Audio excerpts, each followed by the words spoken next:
반갑습니다. 오늘은 가야에 대해서 8번째 시간이 되겠습니다. 자, 오늘은 김수로 왕과 허황옥의 결혼에 대해서 말씀을 드리려고 합니다. 김수로 왕은 총각이었습니다. 그래서 신하들이 총각이기 때문에 결혼을 계속 권했죠. 그랬는데 그때마다 수로 왕은 내가 이곳에 내려온 것은 하늘의 명령이다. 나에게 짝을 지어 왕으로 삼게 함도 역시 하늘의 명령이 있을 것이니 그대들은 염려하지 말라. 이렇게 얘기하면서 결혼을 신하들의 권면을 듣지를 않았습니다. 자, 도마는 47년에 가야를 떠나게 되죠. 그래서 자기가 왔던 그 길을 되돌아서 아이타국으로 가서 허황옥을 중매하게 됩니다. 그런데 그 이야기를 들은 그 아이타국 왕은 그 먼 나라에 어떻게 내 딸을 보낼 수가 있겠냐고 그러면서 원하지를 않았습니다. 그런데 그날 밤에 꿈을 꾸게 됐죠. 근데 그 꿈을 꾸고 아침에 일어나서 왕은 자기 부인과 함께 이야기를 나누게 됩니다. 우리가 어젯밤 꿈에 하늘의 상제를 배웠는데 상제께서 가라국 왕 수로는 하늘이 내려보내어 왕위 앉게 했으니 신령스럽고 성스러운 분이시다. 또 새로 이 나라를 다스림에 아직 배필을 정하지 못했으니 그대들은 공주를 보내 배필이 되게 하라. 이렇게 얘기하면서 내가 꿈을 깼지만 상제의 말이 아직도 귓가에 생생하니 너는 이 자리에서 곧 우리와 작별하고 그곳으로 떠나가라. 그렇게 얘기를 했습니다. 그래서 공주는 이 말을 듣고 이제 결혼을 결심하고 떠나게 되죠. 자, 여기서 우리가 중요한 것은 이 상제라고 하는 말입니다. 이 상제께서라고 하는 그 상제라고 하는 그 한자어는 중국에서 하나님을 상따이라고 부르죠. 이 상따이라고 하는 말은 샤다이라고 하는 말에서 왔고, 이 샤다이라는 말은 엘샤다이, 전능하신 하나님이라고 하는 의미가 담겨져 있는 말이죠. 그리고 여기는 이제 산의 하나님이심을 또 나타내주고 있어요. 그래서 이 상따이라고 하는 말은 다른 신한테는 쓰지 않는 말입니다. 꼭 여호와 하나님, 우리가 믿는 전능하신 하나님을 향해서만 상제라는 말을 썼지 다른 신 앞에는 이 상제라는 말을 쓰지를 않습니다. 그렇기 때문에 이 상제라고 하는 말이 굉장히 귀중하다라고 하는 것을 알 수가 있게 되겠죠. 자, 그래서 이 수로 왕은 그 도마가 떠나고 난 다음에 그 도마와 어떤 약속이 있었던 것 같습니다. 이따가 다시 얘기하겠지만 나는 거룩한 사람이다, 성스러운 사람이다, 하늘에 있는 사람이다 라고 하는 말을 계속 했다고 하는 것은 도마와의 어떤 관계가 있는데, 그래서 그 도마는 내가 너에게 지정해 준 여인하고만 결혼을 해야 된다라고 하는 그런 언지를 줬습니다. 그렇기 때문에 그는 도마가 떠나고 난 다음에 주포라고 하는 포구에 사람을 보내서 거기에 붉은 돛을 달고 오는 배를 기다리라고 합니다. 그래서 날마다 그 군사들을 보내서 이 주포에서 그 붉은 돛을 달고 오는 배가 오기를 기다렸습니다. 매일같이 기다렸어요. 여기가 이제 망산도라고 하는 것인데 바로 여기인데, 옛날엔 여기가 이제 포구였고 바다였는데 지금은 다 이게 덮여져 가지고 간척지가 되어버렸어요. 지금 간척하고 있어야지. 그래서 지금은 물이 들어오지 않고 이렇게 공장을 짓고 지금 그러고 있어요. 요 위에 망산도라고 하는 표지 팻말이 여기 있어요. 여기에 배가 들어오게 되죠. 그래서 48년 7월 27일 저녁 무렵에 오후에 허황옥은 이 붉은 돛을 달고 도착을 하게 됩니다. 자, 이 얘기를 이제 그 붉은 돛을 달고 온 배가 오자 그것이 이제 햇불이 올라가고 신호가 올라가서 김수로 왕에게 연락이 가게 되죠. 근데 마침 그때가 썰물 때였습니다. 그래서 큰 배가 김해 앞에까지 김해 앞에까지 배가 들어갈 수가 없습니다. 지금은 김해가 거기가 전부 다 평야지대, 김해 평야를 이루고 있죠. 근데 과거에는 김해 앞에까지 바다였고 배가 들어갔습니다. 근데 거기에 큰 배는가 이제 밀물이 들어와야 큰 배가 들어가는데 마침 그때가 썰물 때였기 때문에 큰 배가 들어갈 수가 없었어요. 그래서 작은 배를 옮겨 타고 해반천이라고 하는, 그러니까 그 바다에 이렇게 골 있잖아요. 이제 골이 거기 깊은 곳에 이제 물이 고이는데 그 골 해반천을 따라서 쭉 작은 배가 올라가게 되지요. 자, 이렇게 허황우가 배를 가지고 올라가자 김수로는 신하를 보내가지고 왕후를 맞이하도록 그렇게 합니다. 김해까지 도착했던 배에서 이제 허황우가 내렸죠. 그래서 신하들이 와서 그 허황우를 이렇게 궁궐로 모시려고 와서 모시니까 그는 내가 들어갈 수가 없다. 내가 왜 알지 못하는 그 남자한테 가겠냐? 난 결혼도 안 했다. 이렇게 하면서 거부를 딱 해버립니다.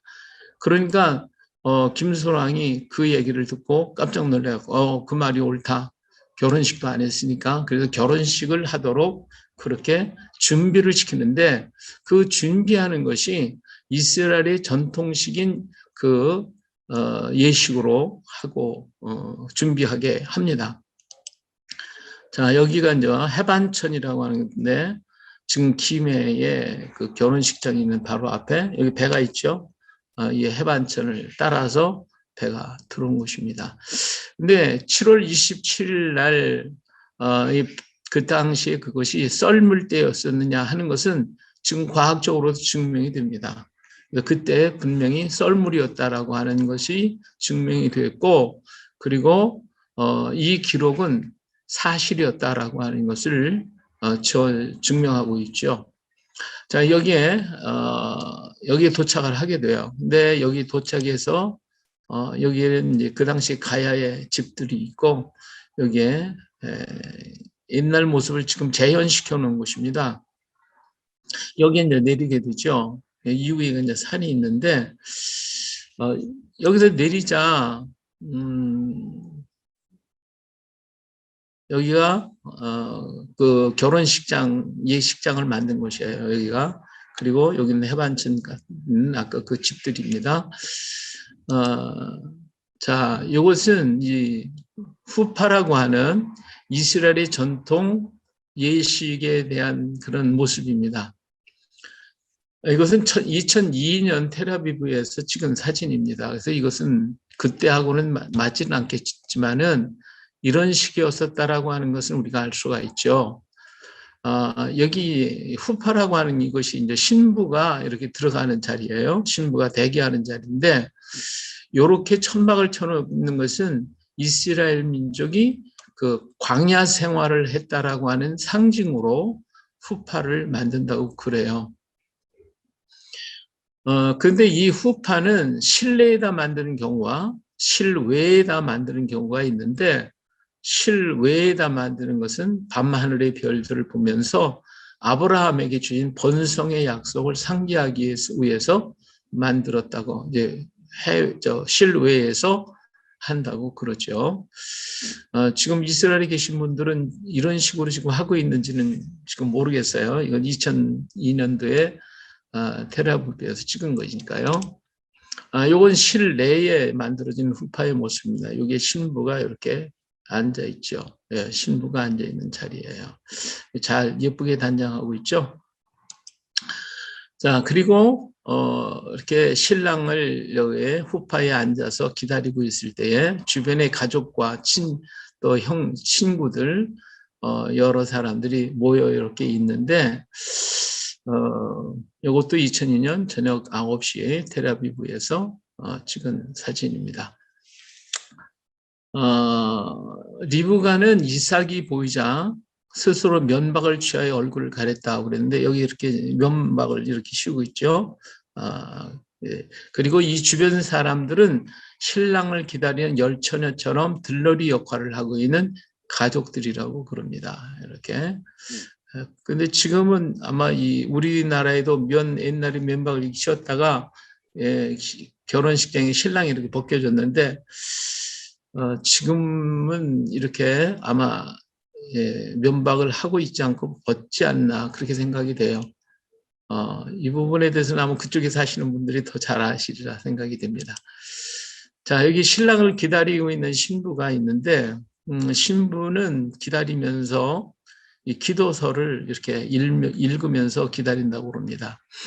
신랑이 언제 올지 모르기 때문에 이스라엘 사람은 저녁에 예식을 하는데 신랑이 언제 올지 몰라서 신부는 기도서를 읽으면서 언제 올지 모르는 신랑을 기다리게 됩니다. 자, 여기는 하늘문이라고 하는 여기에 팻말이 하나 붙여 있는데 아까 거기 그 해반천에서 올라가면 그 높은 곳에 산이 하나 있는데 그곳에 세워 있는 비석입니다. 이게 왜 여기 있냐면 허황욱이 이제 배에서 내리죠. 배에서 내려가지고 왕에게로 가자 그랬더니 나는 결혼하지 않아서 못 갑니다. 그러고서 가지를 않고 어디로 올라가냐면 산으로 올라가죠. 산에 올라가서 그는 자기가 입었던 비단 바지를 벗어서 앞에 놓고 그 아유타국이 있는 쪽을 향하여 패백을 드리게 됩니다. 이제 내가 결혼을 하고 여기에서 이제 살겠습니다라고 하는 의미에서 패백을 드린 곳이 바로 여기이기 때문에 이런 표시석을 이렇게 하나 세워놨어요. 예, 김수로가 히파를 준비하는 동안에 허황우 산에 올라가 자신이 입은 비단 바지를 벗어 앞에 놓고 고향 쪽을 바라보면서 부모에게 인사를 합니다.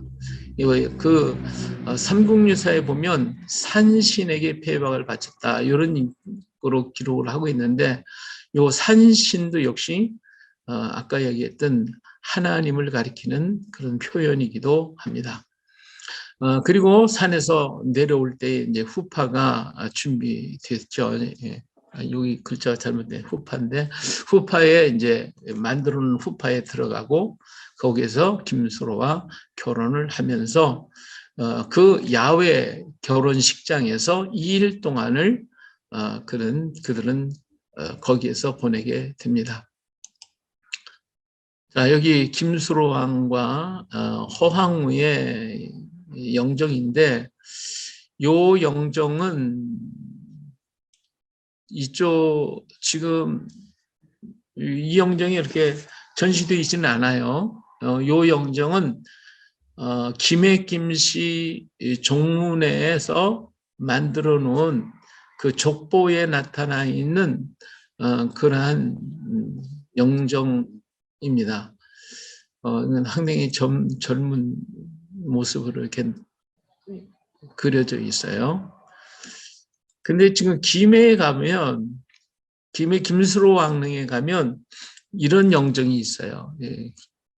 나이가 많은 노인 김수로 왕이 여기 보여지고 있습니다. 허황욱이고 지금 이것이 표준 영정으로 김해 김수로 왕릉 그 왕릉 안에 이렇게 영정을 이렇게 놓은 그런 집에 거기에 있는 영정 사진의 모습입니다.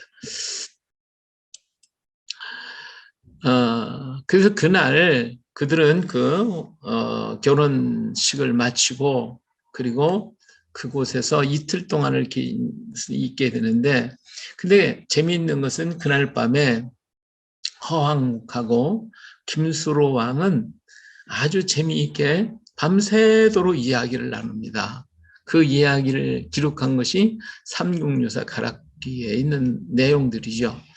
거기에 김수로는 이런 얘기를 하죠. 이제 그 허황옥이는 나는 16살 먹었고, 아까 얘기했던 아버님께서 지난 5월 달에 이런 꿈을 꿨습니다. 그래서 내가 여기를 오게 됐습니다. 라고 하는 얘기를 하는데, 그런 얘기를 할 때에 김수로왕은 나는 태어나서부터 신성하고 거룩한 몸이기 때문에 이렇게 신하들이 자꾸 얘기를 해도 나는 결혼하지 않고 이 공주가 올 줄을 내가 알고 기다리고 있었습니다. 이런 얘기를 해요.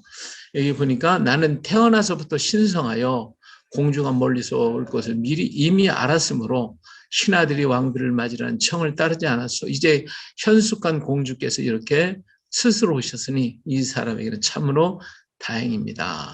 이런 얘기를 해요. 자, 여기서 보니까 왕이 대답해서 말하자는 것이죠. 나는 짐은 태어날 때부터 거룩했다. 이렇게 얘기를 하고 있죠. 이 거룩하다라고 하는 의미가 과연 뭘까라고 하는 것이죠. 이 거룩하다고 하는 것은 성령을 받음으로써 그가 거듭났기 때문에 거룩하다라고 하는 말도 할 수 있겠고요. 거듭난 사람이다. 그런가 하면 선민이라고 하는 것도 거기에 포함되어 있으면, 다시 말하면 나는 이스라엘의 선민이다. 다시 도마가 왜 결혼하지 말라고 했겠어요? 너는 선민이야. 그렇기 때문에 내가 정해준 선민과 결혼을 해야 돼. 이렇게 해가지고 허황을 이렇게 결혼하도록 만들어준 그런 의식이 바로 이 거룩하다라고 하는 말 속에 담겨 있는 것이 아닐까, 그렇게 볼 수가 있어요. 그렇지 않으면은 이런 말을 쓸 수가 없겠죠. 나는 선민이다라고 하는 선민 의식이 굉장히 강렬하게 가지고 있었다라고 하는 것입니다. 예. 자, 그런데 여기서 우리가 한 가지 짚고 넘어갈 것이 있다면, 밤새도록 그들은 둘이서 재미있게 얘기를 했어요. 이틀 전에 오늘. 그러면 무엇으로 대화를 했겠어요? 어떤 말로? 인도에서 온 허황과 또 지금 김수로하고 대화가 통했다는 얘기 아니겠어요? 이야기가 어떻게 통했을까? 뭐 글을 써서 했겠습니까? 이들은 같은 히브리 사람들이었기 때문에 아마 히브리어로다가 이 얘기를 나누지 않았을까, 이런 생각을 하게 되는데, 경상도 사투리 속에서 우리 그 염동욱 목사님이 얘기하시는 대로 우리의 그 경상도 사투리 속에는 히브리어가 굉장히 많이 담겨져 있거든요. 그렇기 때문에 아마 히브리어로다가 얘기를 하지 않았을까, 이런 추측을 또 해봅니다. 자, 이 시간에는 우리 장유화상에 대한 얘기를 한번 하겠습니다. 불교계에서 장유화상을 가지고 이 가야국은 불교국이고, 이 장유화상이라는 사람이 허황옥을 결혼시켰다, 이런 얘기를 계속하고 있습니다. 이 장유화상이 남방불교를 가지고 와서 그렇기 때문에 가야국은 불교국이다라고 하는 말을 계속하고 있는데, 여기에 대해서 누구도 반박을 하지 않고 있어요. 근데 이 장유화상에 대해서 우리가 잘 알고 있으면 이들이 말하고 있는 게 얼마나 허구적인가 하는 것을 알 수가 있게 되겠죠. 자, 이 장유화상이라고 하는 사람 이름은 허보옥이라고 얘기를 해서 허씨라네요. 허씨. 예. 1915년에 허식이라고 하는 사람이 지은 가락국사 장유화상 기적비가 있어요. 비석이 있어요. 그 비석에 장유화상에 대한 기록이 있습니다. 자, 그 기록을 보니까 수로왕 건국 7년에 보주태후 허씨 아유타국 공주가 부모의 분부를 받고 가야로 건너와서 수로왕의 배필이 되었는데, 그때 잉신 등 수십 명의 일행을 감호하니가 같이 데리고 온 사람이 화상이니 태후의 오빠다, 이렇게 기록하고 있죠. 근데 어떤 문헌에 보면 또 동생이었다라고 말도 해놓고 있기 때문에 오빠가 됐다 동생이 됐다 막 그래요. 부귀를 뜬구름같이 보고 티끌 세상을 초연하여 불모산으로 들어가 장유, 그러니까 오랫동안 숨어 있었다가 나오지 않았으므로 세상 사람들이 장유화상이라 이렇게 칭하고 있습니다. 이것은 은하사 치운루 중숙이라고 하는 곳에 기록이 되어 있는 내용이기도 합니다. 그리고 만년에 가락국의 왕제 7명과 더불어 방장산은 지리산을 가리켜 주는데 지리산에 들어가서 성불을 했다는 거예요. 성불을 했다. 그래서 지금 하동에 칠불사가 그 장소였다. 그러면서 칠불암의 설화 속에 이 내용이 기록이 되겠습니다. 그런데 여기 밑에다 제가 써놨습니다만 섬진강에서 도마가 배를 타고 7왕자와 함께 떠난 것이 아니니까 성불을 했다. 그 사라졌다는 거예요. 우리로 얘기하면 휴거를 했다든지 뭐 하늘 올라갔다는 거죠. 그래서 없어요. 이 7명의 아들들이 어디로 갔는지 사라졌어요. 그래서 성불했다고 그러는데 제가 생각하기에는 도마가 이 섬진강을 타고 쭉 올라와서 배를 타고 인도로 갈 때 7왕자 데리고 떠났을 것 같다. 그렇게 지금 보고 있습니다. 뒤에서 더 자세하게 말씀을 드리도록 할게요. 자, 이것이 이제 장유화상이 이제 비예요. 장유화상의 비. 그리고 이게 사리함이라고 얘기를 하고 있어요. 근데 이 장유사 대웅전 뒤편에 이것이 있습니다. 그래서 지금 경남문화재 자료 제 31호로 보관되고 있습니다.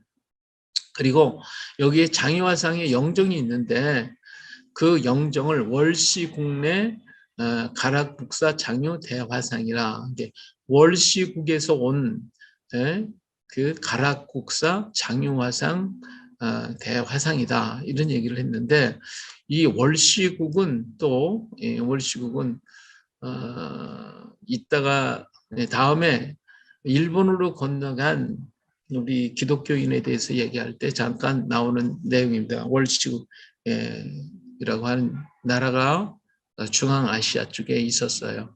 거기서부터 왔다라고 하는 얘기를 이렇게 하고 있어요. 자, 이게 장유화상의 모습입니다.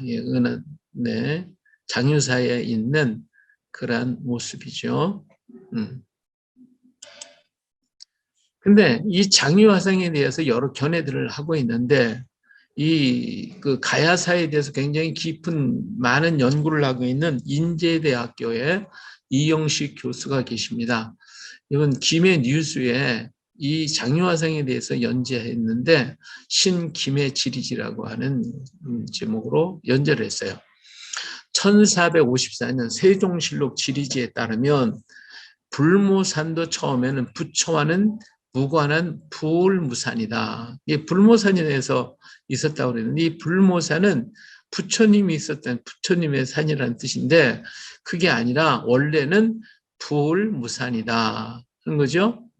불모산이 처음으로 등장한 것은 1469년 경상도 속찬 지리지에서부터 시작이 됐다라고 하는 것입니다. 그러니까 원래 불모산이 아니었는데 부울모산이었는데 이것을 불모산으로 이름을 바꿨다. 1469년에 바꿨다라고 하는 것이니까 지금까지 말했던 불모산이 잘못됐음을 알 수가 있겠죠. 그리고 1454년에서 69년 사이에 대청리에 장유사가 세워지면서 생긴 절의 내력 속에 부울무가 불모로 되었고 올해 나오지 않았다는 얘기도 장유화상의 글자 뜻과 계곡이 어울려 만들어진 전설이다. 이렇게 분명하게 밝혀지고 있습니다. 이게 장유화상이라고 하는 말이 오랫동안 나오지 않았다고 해서 장유했잖아요. 그래서 그 장유사라고 하는 것도 역시 그런 의미에서 만들었고 그 주변의 모든 이름도 불모산이란 이런 것도 그 장유화상이라고 하는 그 의미 속에서 그렇게 만들어 놓은 것이다. 그런 얘기가 내려오고 있다라고 전하고 있어요.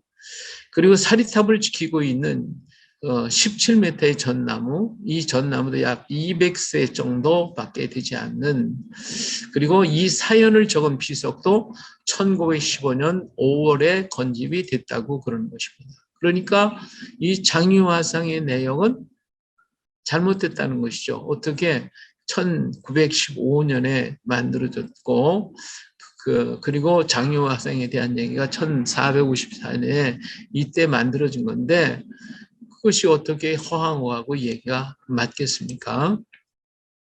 그리고 이런 스님이 쓴 삼국유사 가락국기에도 장유화상에 관련된 내용은 하나도 없고 이름도 나오지 않습니다. 그리고 장유화상이 창건했다라고 한 사철 중에 가장 유명한 절이 신호산에 있는 은하사라고 하는데, 이 은하사 대웅전에 보면, 대웅전 가서 보면 경남도 유형문화재 제238호예요. 그 중군 상량문에 1801년에 그 상량을 했는데, 거기에 보면 수로왕의 창사서라는 나와 있어요. 그런데 여기에도 장유화상에 관련된 기록은 보이지 않습니다. 예, 만일에 그때 그렇게 했다면 이 중요한 장유화상에 대한 얘기가 왜 그때 안 나왔겠어요? 근데 거기에도 나오지 않았다. 그리고 장유화상이 남방불교를 가지고 왔다고 그러는데, 북방에서 온 불교와 남방에서 온 불교의 차이가 있어요.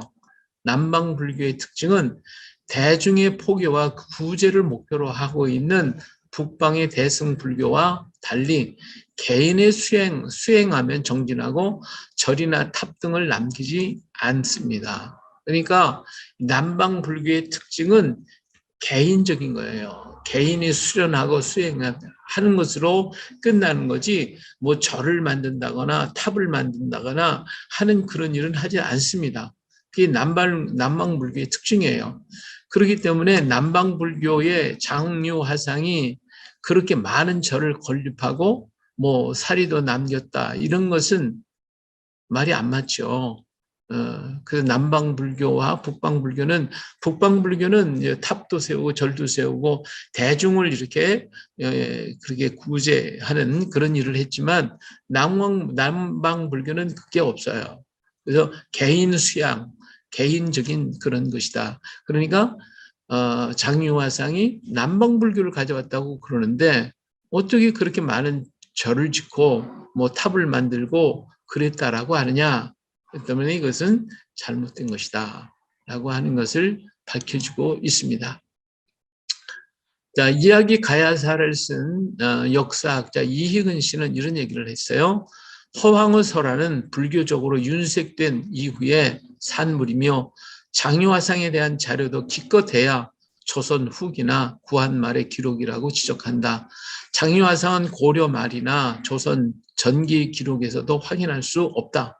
그의 이름은 1708년 명월사 승려 증원이 찬출한 명월사 사적비에 처음으로 이름이 나온다. 이렇게 얘기를 하고 있습니다.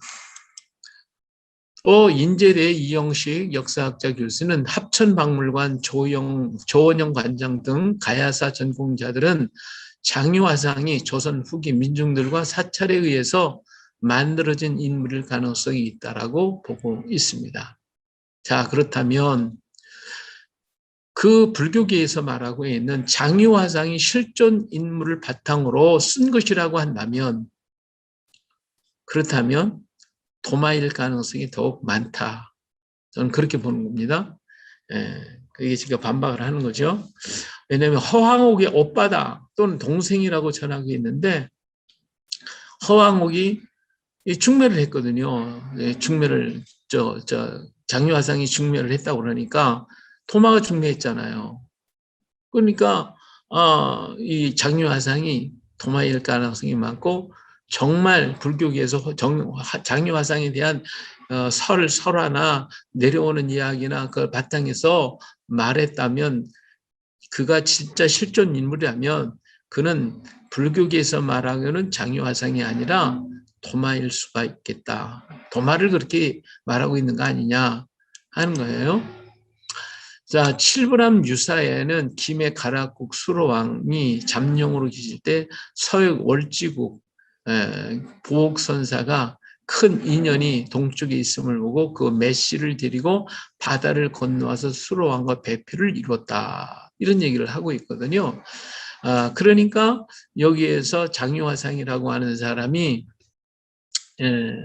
그 여동생을 데리고 수로왕의 배필로 삼기 위해서 들어왔다는 이 보국선사가 바로 장유화상을 얘기하는 거예요. 이 월주국에서 왔다 이런 얘기를 하고 있죠. 그렇기 때문에 중매를 했다 그렇다고 하면 이 사람은 다른 사람이 아니라 도마였을 것이다 하는 것이고요. 두 번째, 그 장유화상은 굉장히 검소한 삶을 살았다는 거예요. 근데 도마도 역시 먹는 것, 입는 것이 늘 검소해가지고 늘 기도하는 사람이었어요. 그러니까 그들이 말하는 장유화상은 도마의 모습을 그대로 담고 있다 하는 거죠. 또 장유라고 하는 말은 오래도록 보이지 않았다는 의미가 되죠. 그래서 한동안 보이지 않으니 갑자기 나타나는 거예요. 그러니까 인도로 도마가 돌아갔잖아요. 돌아갔다가 제2차 인도에 도마가 전도로 왔을 때에 아마 다시 도마가 오지 않았을까 하는 그런 추측을 해보는데 장유한상을 보면 그래요. 오랫동안 안 보였다는 거예요. 그들이 갑자기 나타났어요.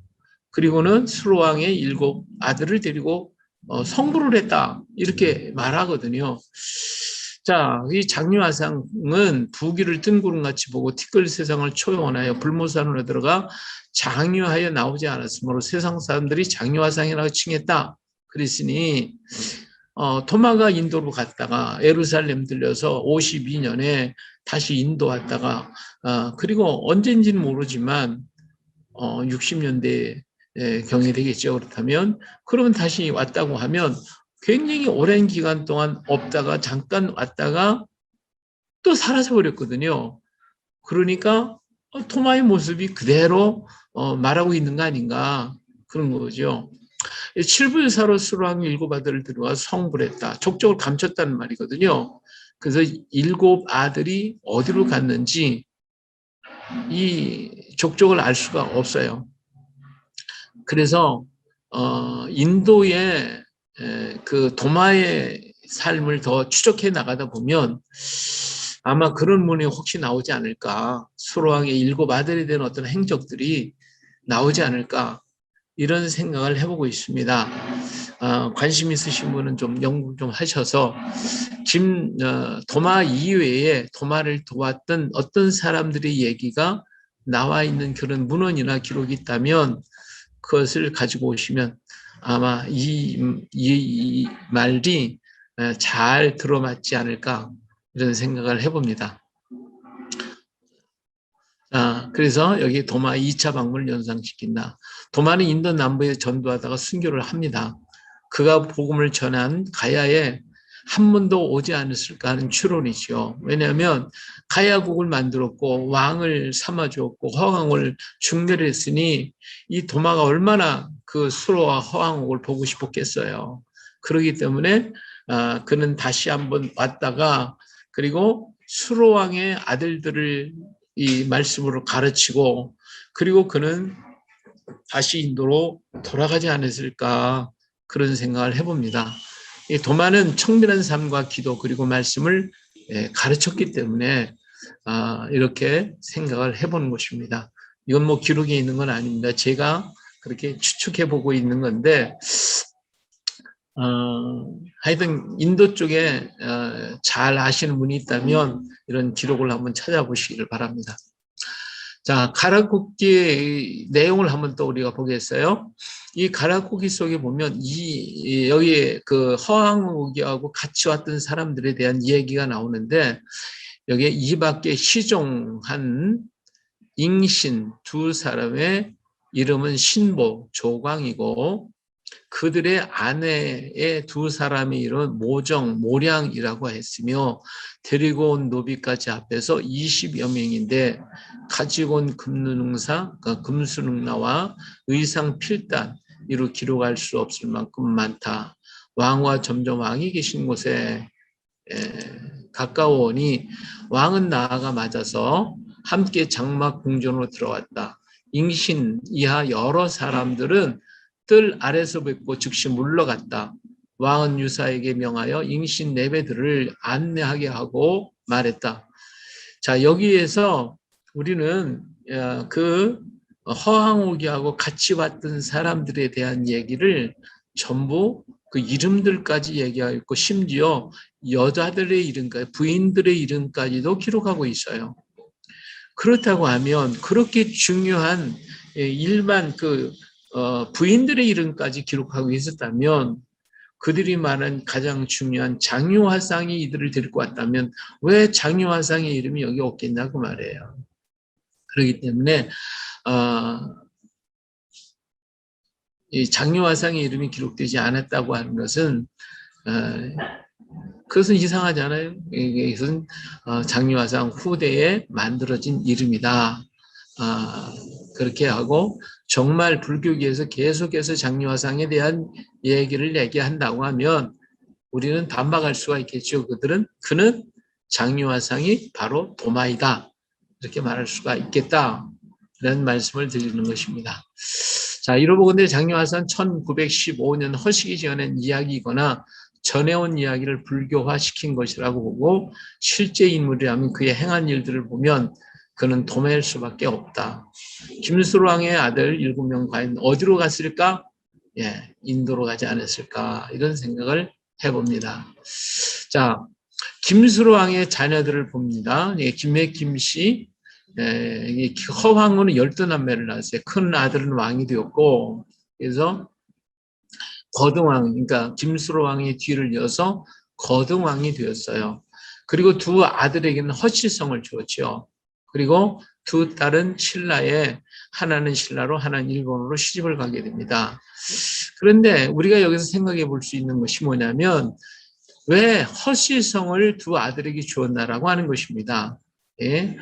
근데 이 허시성을 준 것은 우리가 보통 알기는 허황우이가 인도에서 왔기 때문에 자기의 그 인도에서 왔다라고 하는 것을 남기기 위해서 또 허시성을 전해주기 위해서 그래서 이 성을 두 아들을 허시성을 주지 않았느냐 이렇게 일반적으로는 얘기를 합니다.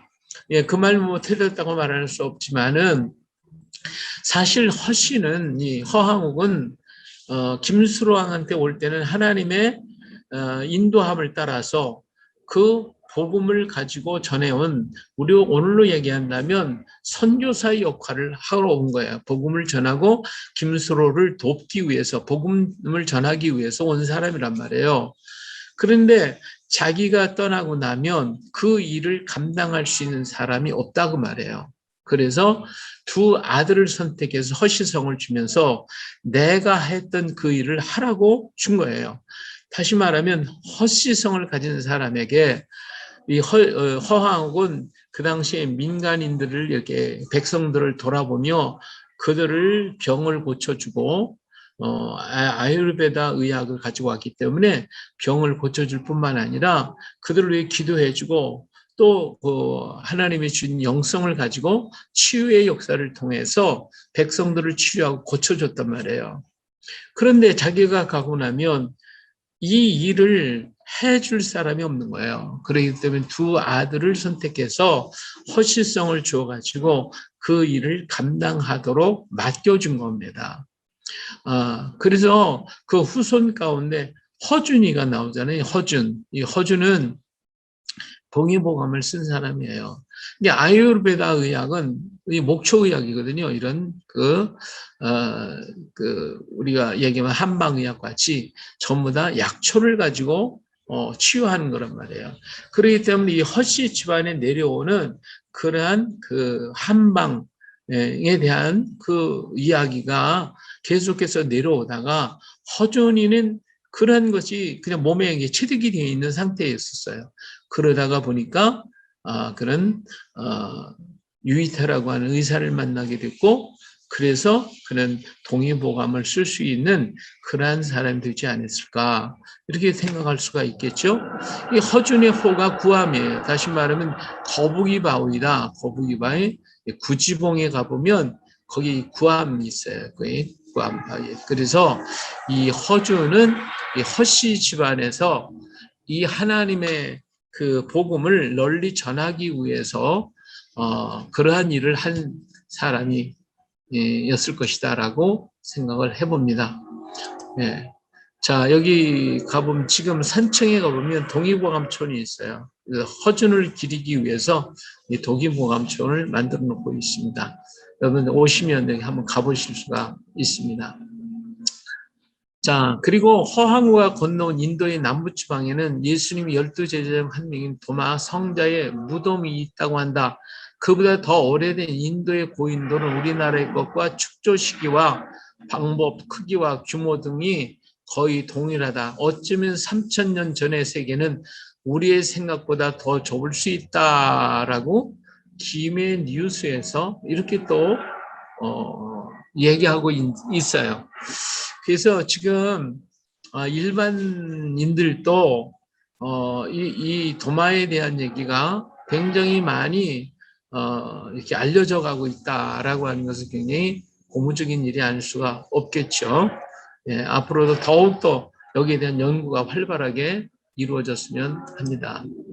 예. 자, 시간이 많이 갔습니다만은 요거 하나만 더 하죠. 김수로 왕의 능에 가보면 문양이 있어요. 지금 가보면 요런 문양을 가지고 있습니다. 파란 색깔에 있는데 여기에 보면 여기 물고기 2마리가 있고 가운데 탑이 있는 모습을 볼 수가 있습니다. 요 물고기는 물속에 있기 때문에 살아있는 물고기가 되겠죠. 예, 살아있는 물고기가 탑을 지킨다라고 하는 의미입니다. 이 물고기는 수호신이에요. 지키는 신이다. 왜? 저녁에 잠을 잘 때에도 눈을 뜨고 있기 때문에 언제든지 지킨다라고 하는 의미에서 이렇게 물고기가 탑을 지키고 있다라고 하는 의미에서 만들어 놓은 거예요. 근데 이 문양은 변형된 겁니다. 여기 바로 옆에 있는 것이 본래의 문양입니다. 이 본래의 문양이었는데 요 문양이 기독교적인 문양이다라고 해가지고 이 문양을 바꿔서 불교계식으로 만들어 놨어요. 그래서 불교의 방생 이런 것들 또 수호한다고 하는 의미가 담겨 있는 것으로 변질을 시켜놓은 것입니다. 자, 그럼 다시 자세히 한번 볼까요? 자, 윗부분만 보겠습니다. 이 윗부분을 보면 여기에 눈이 있어요. 눈이. 그렇죠? 여기는 봐요. 똑같은 그림인데 이 눈을 없애버렸죠. 그렇죠? 눈을 없애버렸어요. 자, 그리고 이건 코예요. 코죠? 여기는 코를 갖다가 이상하게 만들어 놨어요. 근데 코가 없어졌어요. 자, 그렇기 때문에 이 상은 얼굴상이란 말이에요. 얼굴상. 근데 이 얼굴을 완전히 없애버렸단 말이에요. 없애버렸어요. 자, 그리고 그 다음을 보면 여기는 물고기 2마리가 여기 뭐예요? 이렇게 3개의 떡과 2개의 떡이 있고 요 위에 컵이 얹어 있는 그런 모습을 하고 있습니다. 그렇기 때문에 오병이어의 그림이에요. 오병이어의 그림. 근데 여기에는 봐요. 이게 떡을 갖다 없애버렸죠. 없애버리고 이렇게 물고기만 이렇게 만들어서 지킨다라고 하는 의미로 만드는 불교식입니다. 자, 이 바탕은 이 붉은 점들이 이렇게 있는데 이 붉은 점은 예수님의 보혈을 상징하기도 하고 오순절 성령의 불을 상징하기도 합니다. 그래서 이러한 것을 통해서 여기는 또 여기 이 모양은 입이에요. 아까 코가 있었고 요 밑에 입이 있으니까 이 떡을 먹는다라고 하는 의미가 담겨져 있죠. 그래서 오병이어의 그림이면서 바로 이렇게 떡과 고기를 먹는다.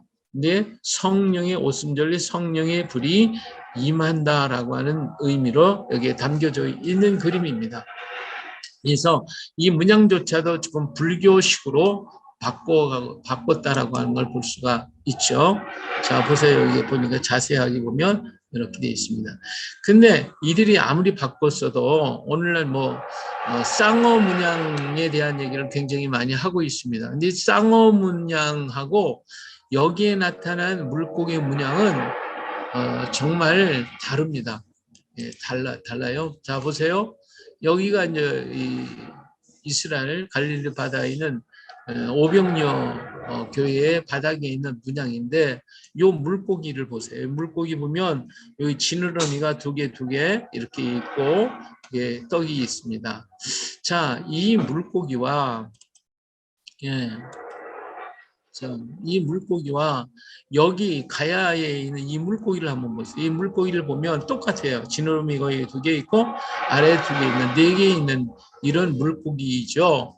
그렇기 때문에 이 물고기가 굉장히 중요해요. 아무리 다른 건 다 바꿔도 물고기의 모양을 바꿀 수가 없었어요. 이것은 이스라엘의 문양하고 똑같아요. 그런데 그 쌍어 문양에 대한 얘기를 하시는 분들은 요것은 얘기를 안 해요. 어떤 것만 얘기하느냐? 그냥 물고기가 두 마리 있다는 것만 얘기해요. 여기서 중요한 이 물고기 문양은 다른 데서 찾아볼 수가 없는 독특한 물고기예요. 자, 쌍어 문양에 대해서 추적하는 사람들이 말하고 있는 물고기들을 한번 보세요. 여기 보니까 스키타이모포에 담겨져 있는 물고기, 여기 보면 그냥 이렇게 지느러미가 여럿이 있고요. 자, 여기에도 이제 쌍어가 이제 두 마리가 있는 이거는 지느러미가 없어요. 지느러미가 없어요. 자, 여기에도 물고기 문양을 이렇게 하고 있는데 여기도 마찬가지고요. 여기에도 보니까 다리 이게 이렇게 돼 있죠. 자, 여기에도 보니까 물고기 문양이 이렇고 이건 신어산에 있는 신어 그 은하사에 있는 신어의 모습을 이렇게 하고 있어요. 그 다음에 여기에 있는 물고기도 역시 마찬가지, 이 물고기도 마찬가지. 모두가 다 이 물고기는 이스라엘의 그 오병이어 교회에 있는 물고기와 전혀 다릅니다. 분명히 쌍어 신앙은 가지고 있어요. 이런 건 쌍어가 있어요. 그러나 그들이 말하고 있는 쌍어와 가야에서 말하고 있는 쌍어하고는 전혀 다르다. 그래서 우리의 모습은 이들이 말하고 있는 것과는 다른 루트가 있다라고 하는 것을 우리는 한 번 더 깊이 생각해 볼 필요가 있습니다. 자, 오늘은 여기까지 말씀을 드리도록 하죠. 다음 시간에 일본의 기독교에 대한 얘기를 하도록 하겠습니다. 감사합니다.